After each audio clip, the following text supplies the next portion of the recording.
Jesus, we just thank you for this morning, Lord. We thank you as always for an opportunity, Lord, to be able to spend some time getting into our Hebrew. I'm, Lord, excited to get into some of the more interesting nuances of the grammar today, Father, as we get more into, Lord, some of the tenses and some of the different forms of the verbs. And just pray, Lord, that you give us grace, always grace, Jesus, to help us understand and fully comprehend, or at least begin to grasp this language, Father, because we want to be able to use it as a tool para mas tapos na contende, Lord. Better understand your word, better dig into the Old Testament. And so, Father, we just pray that you give us that understanding or the ability to be able to grasp this so that we can become better students of your word. In Jesus' name we pray. Amen. All righty. Well, good morning. Got some quick review for you this morning. Review is always a good thing to go through. Always good to be able to deal with what we're going to be dealing with as far as our Bible study. We are going to be getting into our passages, some of our grammar again today. Let me see if I can pull this up in Hebrew 5. You'll recall that our outline, how we've been moving forward, is we've been going through Hebrew letters and Hebrew words. We've been getting into the Hebrew grammar. Talked about our letters are probably the most complex part, the most difficult part for us to be able to grasp. It's the one that we struggle with the most because Hebrew just looks so differently. But as we've been working on memorizing, hopefully you guys have had a chance to do your homework. I know the homework may seem somewhat challenging in the sense of working through these letters. I've been getting some of the information you've been sending me, some of the samples you've been sending me, and you have been improving, which I got to say is very encouraging for me. It's neat to see you guys. Although there's still some mistakes, I can definitely see that you guys are working on it, and it's just practice. There's no other way around with the Hebrew letters. Practice is the only way to overcome that lack of familiarity to something that is so different as Hebrew is.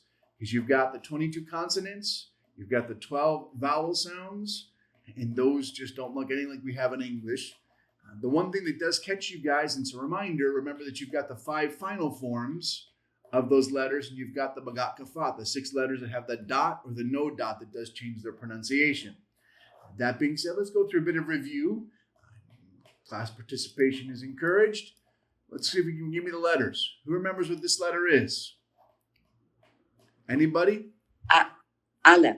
That is the Aleph. The Aleph, which has no sound. It is silent. All that it is there for is to tell you that there is a vowel placeholder. There's going to be a vowel sound. What vowel sound? Well, fortunately, the Masoretes told us, so we can actually look it up. But needless to say, there has no sound of itself. How about this?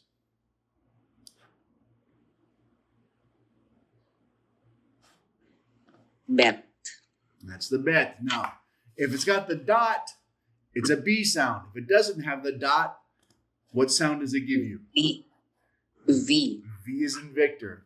That's the tricky one. When you get into these, the gabat kafat, remember gabat kafat, you're just pronouncing the 6 consonants. It's the bet, gimel, dalit, kaf, pet, and ta, the tet, the tau.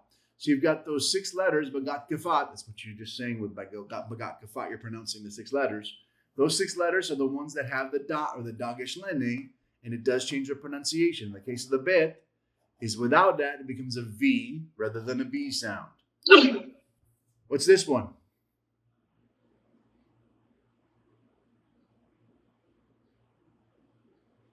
You can give it again if you want, Chatty, if no one else pops in.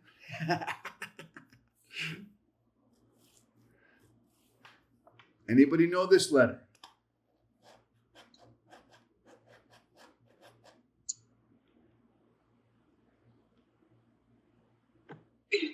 Gimel.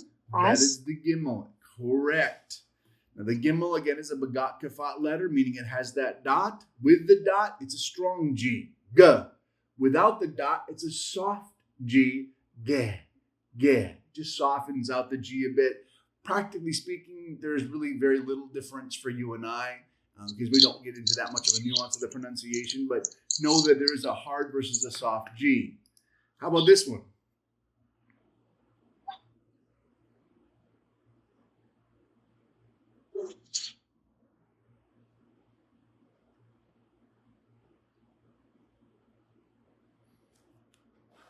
hard right angle. It is a bagat kafat. It's got a Yeah. dot. That is the dalet, correct. That is your D sound. With a dot, hard D, duh. Without the dot, soft D, deh, deh. It's like putting an H after the initial consonant sound. So it's a softened up deh. Duh versus deh is your daget, your delete. What's this one? Keep in mind you got the break at the top. He. That's the heh. It's your Hebrew H sound. Now, what we talked about, as a reminder, this is one of the 3 consonants that can have a pronunciation or at times can be a vowel placeholder. If this is at the end of the word with a patah or underneath the bottom of it, either if it's the patah or the comets underneath, then it becomes silent. So it does have that nuance to it. We'll remind you of that. But the pronunciation is the he. How about this one? Vav. That is your vav. So the vav is your V sound. Mind you, there are 2 letters that have the V sound. If you have the bet without the dot, it's V. Or the vav is always a V sound unless it's a vowel placeholder. When does the vav become a vowel placeholder? Well, when it becomes the full holum. If you've got a dot over the vav, it becomes silent. It is not pronounced, and it just becomes that O sound. So just a reminder, the vav is one of those 3 letters. It's the he, the vav, and the yod that can be vowel placeholders at times, depending if they're paired up with a vowel sound. How about this one?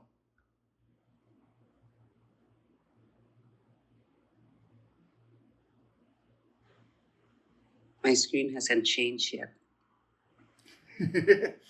Wait a minute. Needs to catch up. Ayin. That's the Zayin. Correct. Zayin. The Zayin is your Hebrew Z sound. That's the Zayin. Okay, this one's a fun one. This is very similar looking to the ha, but it's not. It's different because it's got the full connection at the top.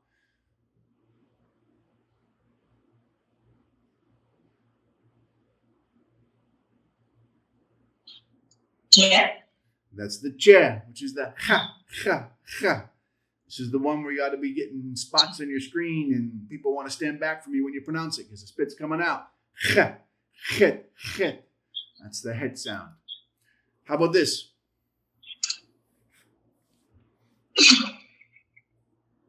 Looks like a G, but it's not a G. Tet. That's your tet. That is the one of 2 sounds in the Hebrew that can produce the T sound. Tet, tet. Woo, our favorite little guy, our itty bitty letter. Yod.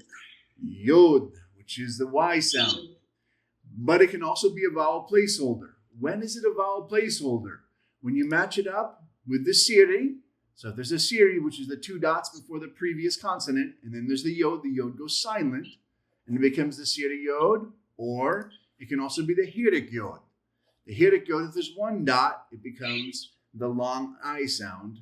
So the yod is silent in both of those cases. Whether it's the siri or the hirik, the yod becomes silent, becomes a placeholder. It's got that nuance. Ooh, what are our triple letters? Got 3 different forms. What's this one?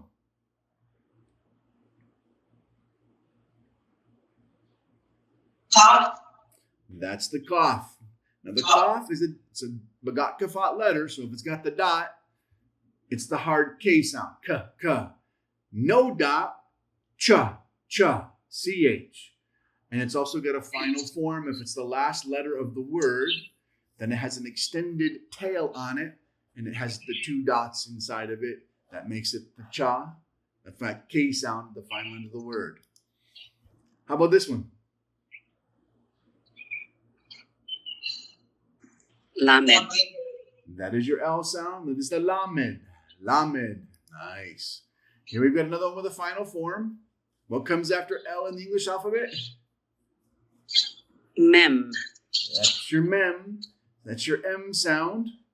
Don't know how you want to describe it in its normal form. It's just kind of like a little bit of a lean to. It almost looks like a he with some extra lines on it. But a little tilted on the side, but that's the mem. But if it's the final form, it looks like a box. It takes on the form of a box in the final form, so it's completed. What comes after M in the alphabet? Mem. Nun. Nun is next. You got it. You do have an LMN. It's the same in the Hebrew as it is in the English. So your nun comes in its normal form. It kind of looks like a backward C, but it does have a final form that's very similar to the Qaf, except it doesn't have the two dots. So it has an extended line, same thing, same look, just no dots. That's the nun. Okay, how about this one? Looks like an O, not an O. Samek. That is the Samek. That is one of the two letters that can produce an S sound. So that's the Samek, sa, sa, sa. Okay, here we go, another one of our silent letters. It's not a Y. Ayin. That is your ayin. It's that in the aleph that have no sound at all. They're silent. They're just vowel placeholders. They're telling you there's a vowel sound that goes there. And then our final triple form. What's this final triple form called?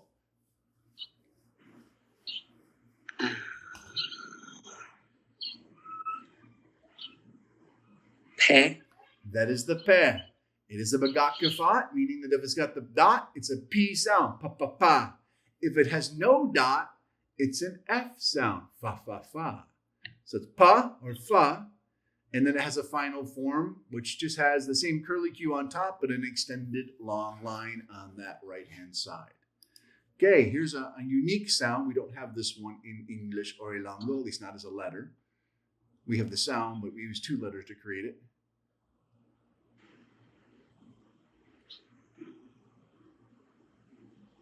Sadi and the final sadi. The sade, very, very good. It's a TS sound, tsa, tsa, tsa. So sade, and then just have a final form, looks like a Y, but kind of like a bit of a backwards Y, and that's your tzadeh. Here we go. This one's easy.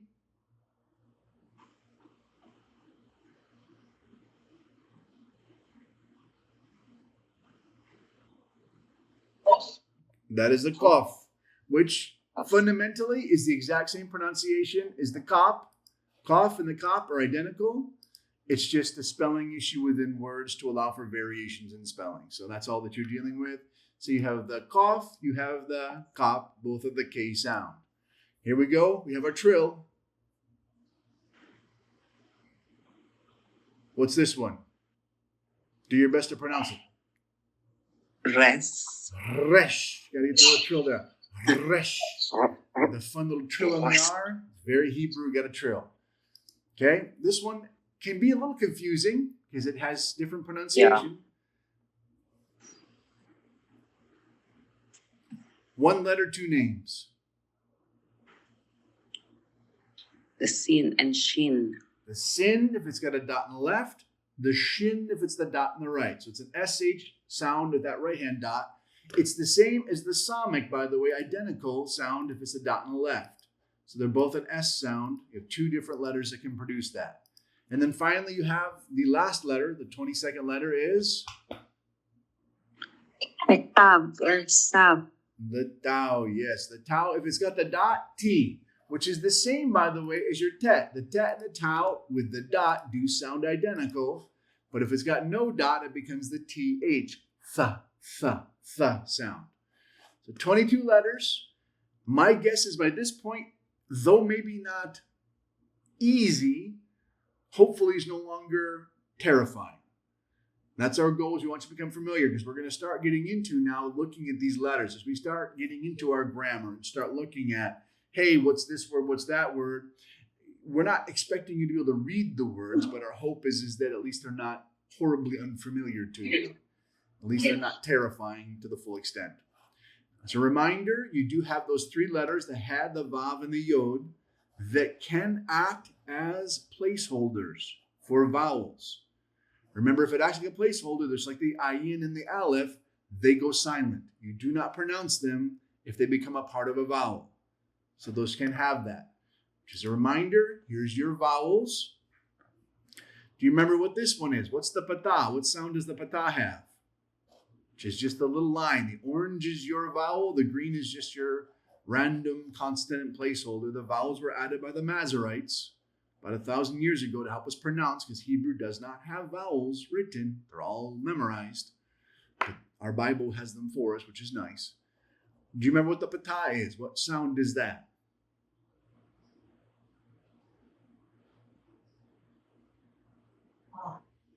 That is the short A, as in bad. Ah. How about the comments? Little T below the letter, what does that sound like? Oh. It can be an O, but in lowercase. That's actually called the comments hatuf. Without the comments hatuf, it's an A sound, correct. It's a long A like father. So you have, remember, all you have the same vowel sounds as in English in Alango. A, E, I, O, U.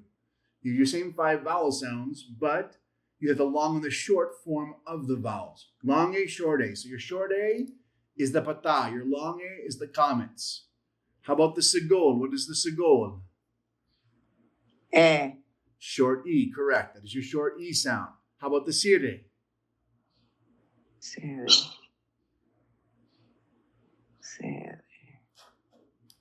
Long E. It is your long E sound, and it has 2 forms. It can be just the 2 dots, or it can be paired up with a yod. If a yod is following those 2 dots, the yod goes silent. It's one of the tricky ones. You do not pronounce that yod anymore. It's a sire yod. They have the same sound, same pronunciation. Just depends on the word, whether that particular word happens to put the yod in there or not. Why? Ask the Masoretes, not sure, but that's the way the rules work. What's the 1 dot? The hirit is a short I. That's an I sound. What happens when you put the yod with the hirit? What is the hirit yod sound?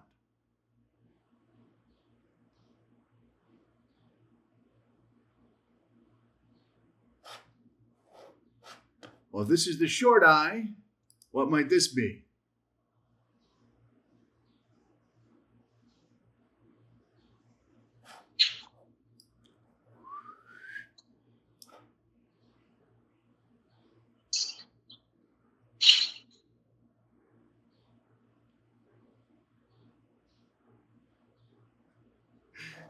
The long I.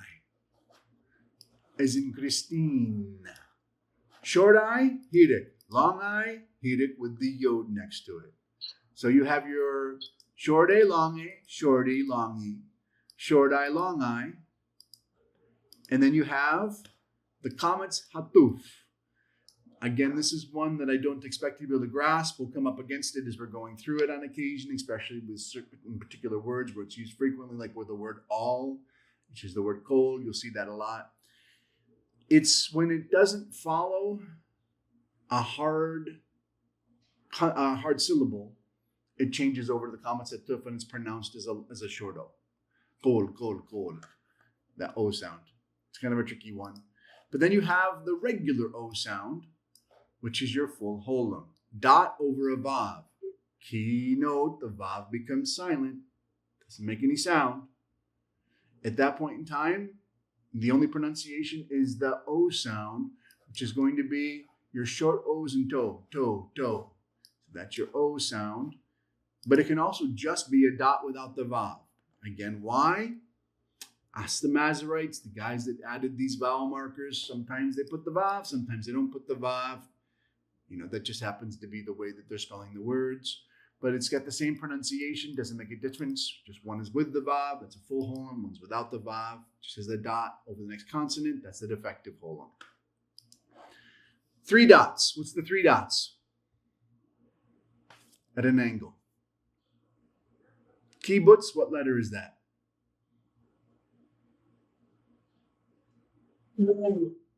That is your U, correct. U is in pull, O. And then your shurik, which is your final vowel, your shurik has the vav, but the vav goes silent. If you have the dot in the middle, the vav is not pronounced. It's a placeholder. It's going to be a short U, is an ut. So 12 vowel sounds, long and short of the A-E-I-O-U, going along with your 22 consonants. And you guys, congratulations, have your Hebrew spelling. You're good to go. Just a lot of practice. As a note, we have talked to you about the schwa.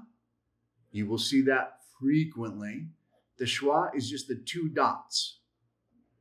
Those two dots will usually be either in the middle or the beginning of a word, more often the beginning, but you do sometimes see them in the middle. If they're in the middle, ignore them. They're silent. They have no effect on pronunciation. But if it begins a word, then you do pronounce it. The best example is the word Elohim. That word Elohim is the word for God. Notice you have the schwa followed by the sigol. It shortens that sound to be even shorter. So it's not Elohim, it's Elohim. Say that again. It's not Elohim. That's an incorrect pronunciation. You would never say Elohim. You'd say Elohim. Why is it Elohim? Why is it so short in that first vowel? Because of the schwa. It just shortens the pronunciation when it's at the beginning of a word.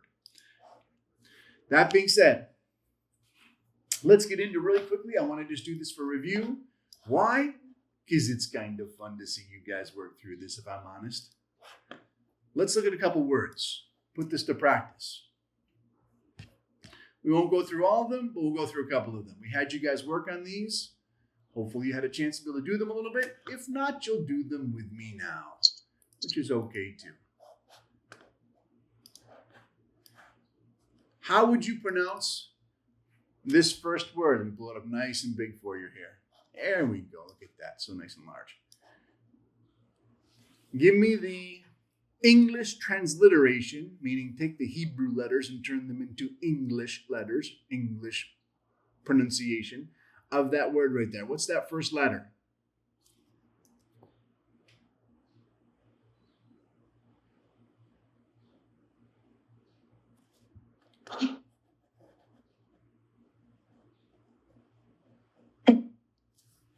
Give it to me again. Is that a tat? That is a tet. That is correct. What's the vowel underneath it? What's that little T underneath the tet? A pata. That's a pata. It's an A. Okay. What's the letter next to it?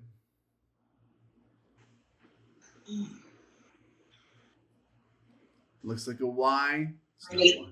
That is the ayin, which means it's silent. You don't write that. Don't worry about that. What's beneath the ayin? What's that little dash?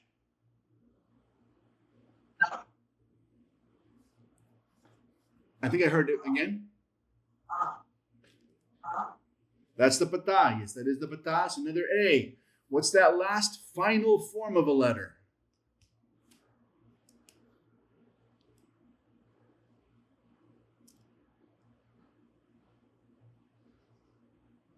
You know its final form? That is the noon. Because you have the long line, no dots. There's dots that have been a cough, but it's got no dots, so that's the noon. So your pronunciation is ta'an. Ta'an. Nice. Okay, this is a very, very common one. This next one, this you will see all over the place in the Old Testament. Extremely common word. What's your first letter? Yo. Yod. Yod. There we go. We got our Y. What's your next letter? It's a tricky one. Vav. That is the... I heard it. There it is. It's the full holon. Remember that if you have the full holon, which is a vav, with the dot over it, the vav becomes silent. It's not pronounced. So what you just have there is an O. The vav is not there. It's just a placeholder. It's just an O. So it's yod. Yod. Yo-Y. It's a Y-O. So it's a yod. And then full holon for an O. What's the final form there? What's that last letter? M. Mem. M. Mem. So your word is yom. Yo. Yom is the word for day. Oh. So this is your word for day. Whenever you see the word day, in the beginning, Genesis chapter 1, and the day and the night were this. And on the third day, fourth day, fifth day, everywhere you're going to see the word yom. That is the word for day. Very common word in the Old Testament. You see it all over the place. Okay. Next one. Do a couple more. What's your first letter? Yod. That's your yod again. What's your next letter? Ooh, tricky one. Keep an eye on this. Shuruk. It is Shuruk. Shuruk. Shuruk. it's your surik, which means the vav is silent. You don't pronounce it. It's a placeholder. It's just a U. What's your next letter? Also tricky. Pay attention. Kaf. Zet. Zet. Bat. That's the vav. It's not the vav. It's the bet. But how is it pronounced? Because it's got a dot. Vav. Vav. Bet. Vet, correct, because it's not got the dot, there's not the dagesh lene, so that becomes a V sound, not a B sound. So it's yod, you've got your surik, and then you've got your bet without the dot for V. What's the line underneath the bet? Ata. Ah. Pata, that's an A. And then your final letter is what? Lamed. There you go. Yuval. Yuval. Yuval. Okay, do two more. First letter. Pay attention. This is a tricky one if you're not careful. A bed. Is it a Cough. bit? I heard it. What is it? Cough. It is a cough. Notice how similar it looks to the bet. It does look very similar, but the difference is you don't have that little extension on the bottom. The cough and the bet can be very confusing because they're very similar, especially in printed form. When you write them, handwrite them, they're a little more different. But in printed form, than the actual font, it can be very similar. You've got to watch that bottom line. The difference is the cough does not have that extension at the bottom. It is a bagat kafat with a dot, so it is a K, not a CH sound. What's the dot over the top of it?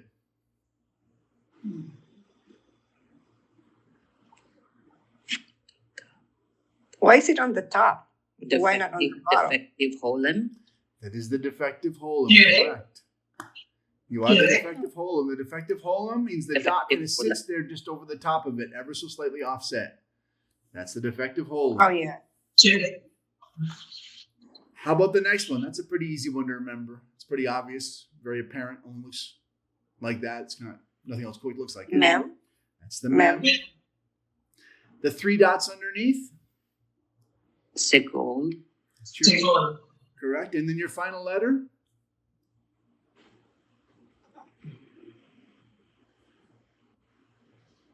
Step. Resh. Dalet. That's can be Resh. confusing. It does the dalet and the resh look very similar. Remember, the dalet though is going to be a hard line, very hard line, where the resh kind of has that curve, so it becomes a Resh. resh.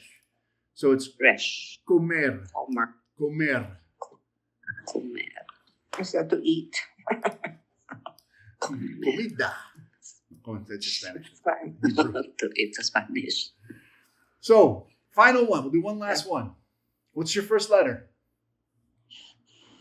Bet. Kaf. There it is. There's the get. Kaf. It is the cough. Again, they look Cough. very, Cough, very yeah. similar. We always used to get confused on those ones so frequently. You got to really, really watch carefully because that little extension of a line is the only difference between the bet and a cough. It is the cough because it doesn't have that little extension on the bottom hand and the right. So you have the cough with a dot, so it is a K sound, not a CH sound. Correct. E. How about the G. dot beneath? What's the dot beneath? Erect. Correct. That is a hirik, which is going to be a short I. How about your next letter? This one's a fun one. Shin. That is a shin, so it is an SH sound. Very, very good. How about your little pata beneath that? What's that sound like? Is that a kames? Oh, it is a kamatz. Kamatz. Very good. That is a long A sound, followed by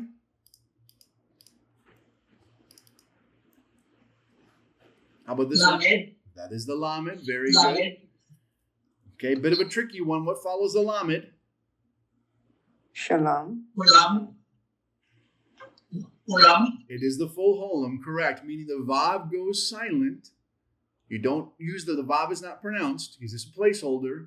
Full whole, remember the vav becomes a placeholder, so it's just an O. And then your final letter, An N. Final that is the final noon. So it's the word kishalan. Ano? Kishalan. Very, very good. You guys are getting that. That's what I want to see. You're not terrified or intimidated as much by it all anymore, which is impressive. That's a good thing. Wala ko din nagaling kasi kung mga kanto lang ko. Let's go Pastor ahead. Dave, question. Yes, please. Mag-upat ang mata niyo.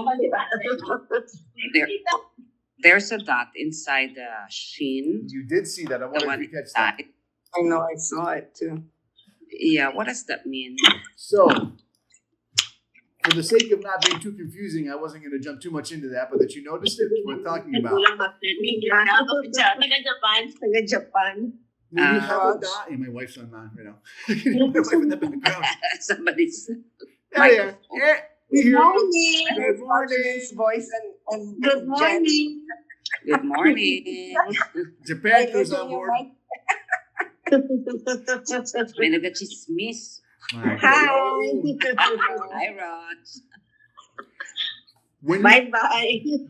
Bye-bye.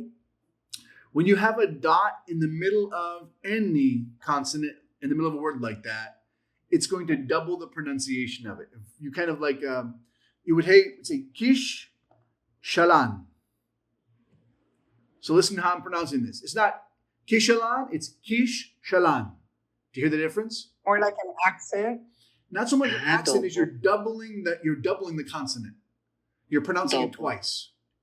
When you have a dot, and whatever the consonant may be, any consonant in Hebrew, if you've got a dot that's not a bagat kafat letter, it's not a typical place where you would have a bagat kafat, it's you just double the pronunciation of that particular consonant. I'm not too worried about that because it's a little more detailed than I think you guys need, but you mentioned it, so I'll bring it up. So the way you would actually pronounce this particular word is not kishalan, it'd be kish shalan. Okay. You see how I Thank pronounce you. the shin? I pronounce the shin twice. Kish Yeah. and then shalan. So it's a bit of a unique Oh, little nuance. you have to pronounce it twice. You pronounce it Twice. twice because of that dot. Is how that works. Again, that's a little Okay. more. You're not going to be necessarily need to know that. That's not going to. You can forget that. Not worry about that too much, because we're not trying to get you to actually pronounce Hebrew fluently. We just want you not to be intimidated by the words and the letters. So, but yeah, the way that works grammatically is it just double pronounces. You double up that consonant with that dot. Okay. Say, thank you so much, Mazrite. You made that so easy. Not so much. All right, here we're getting into what we want to talk about. We've reminder the letters, and we need to do that just because familiarization only comes through repetition. You have to repeat it to become familiar with it. But what we're after is not so much the vocabulary. Vocabulary in Hebrew, as a reminder, is not the main thrust. It's not the most important aspect of a language, though it does have some effect. It has some weight in our interpretation. It's not the primary, because Hebrew vocabulary is very limited. Their number of words is a fraction of what you have in English, and not even a fraction of what you have in Greek. You're going from 5 million down to about 150,000 in English, down to 45,000 in Hebrew. It's very, very limited language, which means one word often has multiple meanings, which does get very entertaining. We're going to get into this again. That does mean that a single word can mean about a dozen different things. Because if you don't have a lot of words, each word takes on more meaning. How do you know what it means? If a word has a dozen different meanings, how can you guess which one's correct? Well, there's different ways. You can do it by the stems, which we're going to get into, or context. Context is often one of your key ways to be able to interpret Hebrew verbs. Context is huge. But 90% of what we want in the Hebrew is the grammar. Because the grammar, you're going to see this today more than you have before, the grammar is radically different. It's not a little different than English, it's really different than English. And that difference in grammar means that there's often a lot that's there going on that's just very hard to interpret because our grammar just doesn't work the same way. So if you comprehend Hebrew grammar, huge in what it opens up. Major differences in your interpretation. So, couple reminders. When you're dealing with your nouns are person, places, things. Nouns in Hebrew do have genders. Often, by the way, and this is where it makes Hebrew kind of fun, it's often baked right into the verb. So the noun of the sentence in Hebrew doesn't need to be separate. It doesn't have to be, I went to the store, or naglakak ko sa Changi. That noun doesn't have to be there. It doesn't have to be naglakak ko. In the naglaka, in the walk, it's baked into the Hebrew already. It's you, me, us, we. That the genders and the noun is baked right into the verbs. And we'll see this. You're going to start noticing this. They're not separate. You can separate them. But if you do have a separate pronoun or separate noun along with the verb, it's for emphasis because the verb already contains that noun. But they're always gendered. Masculine, feminine. There is no neuter in Hebrew. It doesn't have a neuter gender. It's either boy or girl, masculine or feminine. And those genders are used both for recognizing if it's a boy or a girl, or just for association. Because your adjectives, hopefully you're somewhat familiar with this from Greek, your adjectives, your descriptive words, must match up to the gender of what it's modifying. So if it's a blue house, both blue and house have to be the same gender. Whatever the gender of the house is, the word blue will match it. That's the idea. Your adjectives match so you know who they belong to in the gender and number, singular or plural. Okay, we talked about articles. What's an article? The. You saw this in Greek, and it's the same as Greek where there's no indefinite. They don't have a, they just have the. So anytime you see the it's just being assumed grammatically for English, doesn't exist. Elango o muman. There's no indefinite article in Elango. You just have ang. Ang lamesa, ang balay, ang, tinapay. It's always just the. You don't have the indefinite like English does. That's kind of unique in English. Not a lot of languages have that. So the is there in Hebrew, but the way your articles work is they're baked into the noun that they're modifying. It becomes part of that word. We're going to see this. You're going to see this a lot when we start getting into our actual Blue Letter Bible. It's not Satan. It's not the adversary. It's ha-Satan. The article becomes part of the word. It's not ha-Eretz, the earth. It's Haaretz. It becomes part of the word. It's not ha-Shamayim, the heavens. It's ha-Shamayim. That ha becomes a part of the noun that it's modifying, but you'll see it. I'll show you how to find it in Blue Letter Bible. I'll pull it up actually so that you can actually visualize this. Visualization helps. It helps to see it. The way, Genesis 1:1, because we like Genesis 1:1. It's a nice place to start. When you're in Genesis 1:1, and you get to a word like heavens. This is the word heaven. Notice that there's 2 tabs in Blue Letter Bible. Hopefully you can all see that.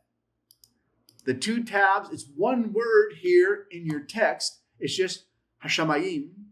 Hashamayim means the heavens, but it doesn't mean heavens, it's the heavens. There is an article there, and it's broken up for you here. Notice that it splits it with a little bit of a slash there. You have that separator.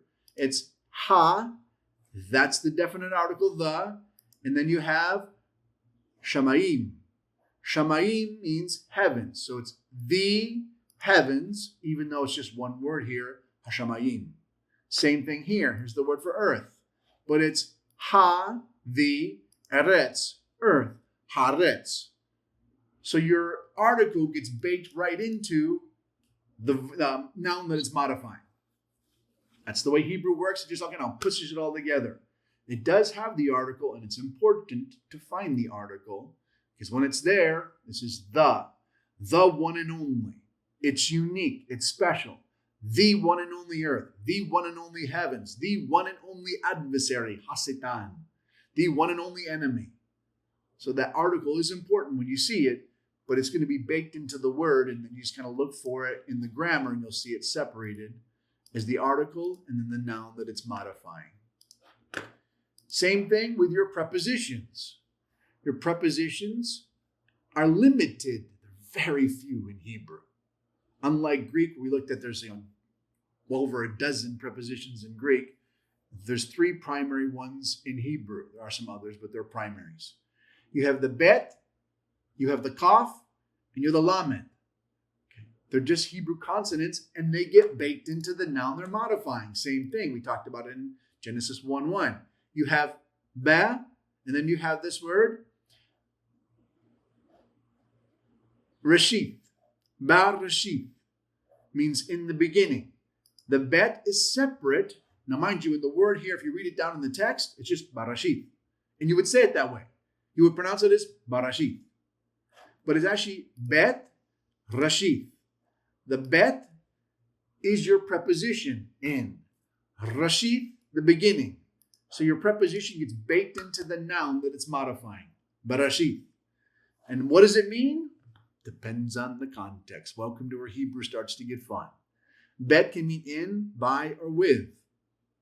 Which one? Context. Lamed can mean to, for, at, of. We went to Psalm chapter 1. You have the Mizmor la David, the Psalm of David. That word la David, has that preposition in it. La, of, David, Psalm of David. Could it mean a psalm to David? Yes. Could it mean a psalm for David? Yes. Well, then how do you know it's a psalm of David? Context. There's nothing grammatically that says that. Strictly context. This is Hebrew. Hebrew is contextually driven. But the preposition gets baked into the noun that it's modifying. It becomes part of that word. The way you see it, for our purposes in Blue Letter Bible, it will separate it out for you. You'll see that it's 2 different parts. It's a preposition. It says right there. Bet, preposition. And then you have the noun, rashith, which just means the head or the start or the beginning. Can mean any one of those different words. All right. Then we went on to talk about our conjunctions. What's a conjunction? It's something that connects 2 different words, 2 different thoughts within the sentence. So you have this all over the place in Proverbs. You have point A of the proverb. The wise man is one who listens to the word of the Lord, but the fool is one who listens to his own counsel. There's your contrast. The wise man listens to the Lord, the fool listens to his own counsel. But you'll have this single letter. It's just a vav. The vav is just sitting there. That pretty little vav just hangs out there. That vav is the letter V, but it's the word and. It becomes the word and. But it bakes into the word it's modifying. Let me give you an example of this, which is really fun. I want to show you the vav in a fun passage. Genesis 13.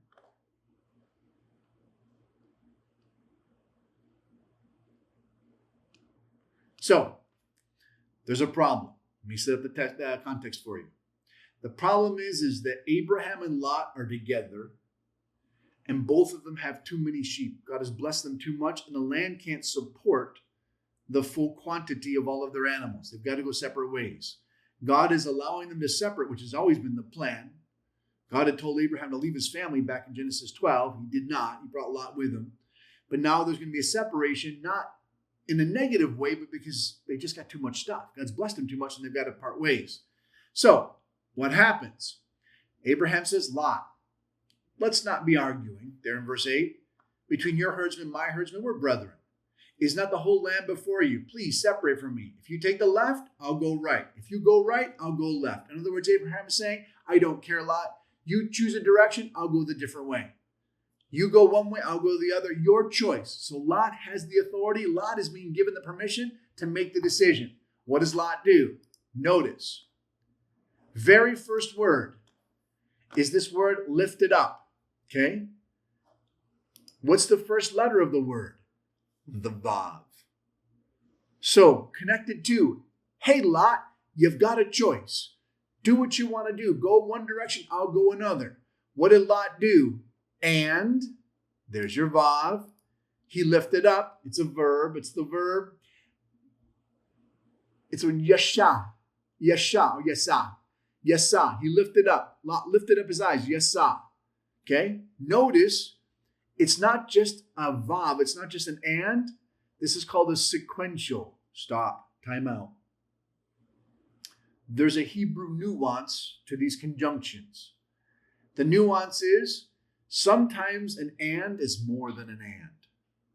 This isn't just and, it's building. Whenever you see this sequential, it means that it's building a sequence. So because Abraham gave him a choice, Lot, therefore, and Vav, lifted up his eyes. What did he lift up his eyes? Lift his eyes and saw all of the plain of Jordan. Okay? Because everywhere it was well watered, like before it was destroyed by the Lord, Sodom and Gomorrah. So check this out. What did Lot do? Hey, Lot, what do you want to do? He looked and said, I see Sodom and Gomorrah. It's nice. It looks beautiful, because God hadn't destroyed it yet. So Lot looked with his eyes what he could see. He did not know what was coming, and therefore he made a bad decision. It's a great contrast, by the way, because we're going to find out the Lot continues, the sequential continues, because you go on to the very next verse, and you have, again, the Vav with the sequential, which, by the way, it's not even really there in. They translated it as then. It's just the word and again. It's still just the conjunction. But it connects to, because you're still sequential, because he looked with his eyes, then he chose for himself the plain in Jordan. Go on to the next one, okay? And separated, and he went down and go back to the Vav again. And he journeyed there, still sequential. Looked with his eyes, chose what he could see. That's where he went. All because, and it's connected by the sequential Vav, he wasn't looking to the Lord. He was looking to what he could understand. Abraham, in contrast, he looks to the Lord. He's blessed. Lot's not. Awesome passage. Super cool. All based on one letter, which is the Vav. Vav is amazing. What can it mean? And, but, then. All those are the correct interpretation for the Vav. Which one is it? Is it an and? Is it a but? Is it a then? You'll see it translated all those ways. How do they figure that out? Context. You decide by context. This is where Hebrew starts to get really, really fun. You're going in and going, what should the Vav be interpreted here? The Vav is the conjunction. It's a connection. It just bakes into the word that it's modifying. And this. The Vav just becomes part of that word. But what does it mean? This is where we, as Bible students, need to look at what the passage is saying and come to the conclusion, well, I think and works best here, or but works best here, or then works best here. All of them are accurate. It just depends on the context to decide how we actually interpret that Vav. This is Hebrew. So baked into the word again, just like the article, just like the preposition, the conjunction, the and, but, then, bake right into the word that it's modifying. So super fun. That's our Hebrew. And then we got into our verbs. This is where we're going to sit on for the rest of today. Our verbs are where things get really, really powerful in Hebrew. This is where there is so much more meaning than what you can easily bring into English. There's a whole lot that gets missed. So this is where we really want to understand, stop and look, how do Hebrew verbs work? Now, before we jump into this, let me open up the gate. Does anybody have any questions so far? Questions, thoughts, comments regarding the alphabet, articles, prepositions, conjunctions? Any questions at all so far?